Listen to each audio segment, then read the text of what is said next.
taking it back old school today with our favorite duo. They come in every Wednesday now. They've been with us from the very beginning.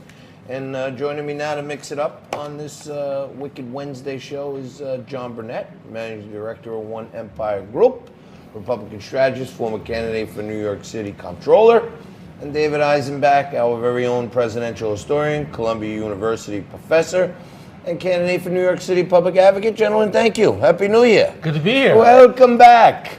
Well, isn't this nice? Don't be alarmed.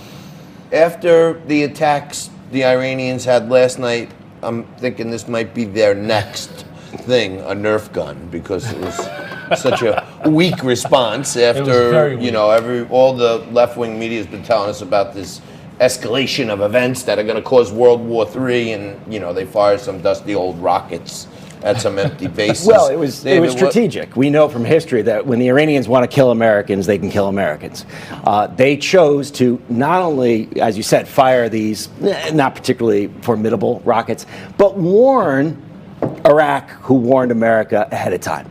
So everybody knew these missiles were coming. They were all in the bunkers in these fortified places. They made a strategic decision to give Trump an out to stop the insanity and stop what could turn out to be a win.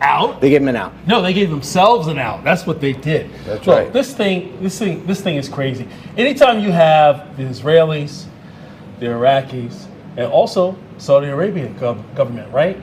All praise President Trump for the actions that he has taken over the last several days, right? But then who is actually going against Trump? The Democrats. It really makes you wonder, right, who your enemies and who your friends are. Well, right? as Frank explained earlier, Saudi Arabia is not a friend of the United States. And of course, they want us to get into another war in their interest, just like the war in Iraq, which turned out to be a disaster. The war in Iran would turn out to be another disaster. So it's a strained relationship, maybe a strained relationship. They're not enemies. Maybe not be full-blown friends, but they are definitely not an enemy. You know what, guys? I think Trump said some really measured and tempered things. There may have been some hidden signs in there also. Take a look what he said about us being energy independent. The last 3 years, under my leadership, our economy is stronger than ever before, and America has achieved energy independence. These historic accomplishments change our strategic priorities. These are accomplishments that nobody thought were possible. And options in the Middle East became available. We are now the #1 producer of oil and natural gas anywhere in the world. We are independent, and we do not need Middle East oil. Johnny, maybe he was reminding the Saudis and others in the area that, hey, you know what? We don't really need to be fighting all these wars over oil now because we're the #1 exporter of oil. Just to clear my last point, I was saying that the Saudi Arabian government are not the enemy. They may not also be friends, but they're actually neutral partners in the sense. I mean, we do a lot of business there. But to your point, John, the thing is that when you look at the stock market is up, oil is down. Qasem Soleimani is dead. You know, the thing is that President Trump has shown strength. Why? Because in the Prime Minister of Iran's tweet, right, we even have, you know, other global leaders tweeting, he said, conclude the conflict, right? Which shows that he doesn't want to take it any further. Like David just pointed out, he gave heads up. All right, make sure everyone's out the way. We just have to show strength internally, right? Because everyone knows that globally that this is a head fake. You don't think the people in Iran know that this is all a PR campaign? Everybody does, but it allows the Iranians to save face, and it also allows them government, not the government. The people, of course. Look, the people. Let me tell you, the people thought Soleimani was a great national hero because he was the one that defeated ISIS in Syria and in Iraq. He was the one that has been fighting the Taliban, Al-Qaeda, al-Nusra front. They're the ones that got the victory with the death of General Soleimani, not the United States.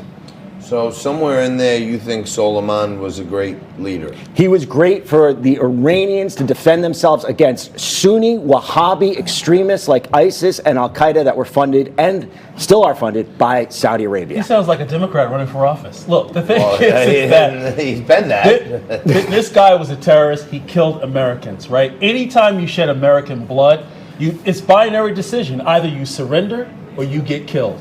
There's no other option. I think the president kind of said, left the door open to a diplomatic solution. And for once, it seems like President Trump and Charles Schumer, Senator Schumer, are on the same page. Take a look. More than ever, the United States must be clear-headed and sure-footed about what comes next. The American people do not want a war with Iran, and the president does not have the authority to wage one. I think the president said it pretty clearly when he said we had $2.5 trillion worth of new military toys. And you know what, guys? We don't want to use them. Isn't that? Well, we don't want to use them because we don't want to get into another Middle Eastern war. Afghanistan is still a disaster. So Chuck Schumer was absolutely right. The American people don't want a war. Donald Trump knows it. If he got us into a war, that would have been the end of his presidency. President Trump said on the campaign trail that he's not a person of war. He doesn't want war. But you know what? He's also a person that shows strength through peace. And he's also shows strength through action. America could not have laid down on this. We needed to take action. He did not want another Benghazi. This is the best president we've had in modern day history. He takes action, but at the same time, he's willing to negotiate. He's shown that with North Korea. You know what? This might be a good sign. You know what? For North Korea. Let's stop the missile test. Let's stop this nonsense. Let's get back to the table and let's start real diplomatic talks. All right, well, we're going to have some more really diplomatic talks right after this when we come back and mix it up on impeachment, on 2020, the elections, the Democratic primaries, and Mike Bloomberg's latest vanity project, a Super Bowl ad. Back after this.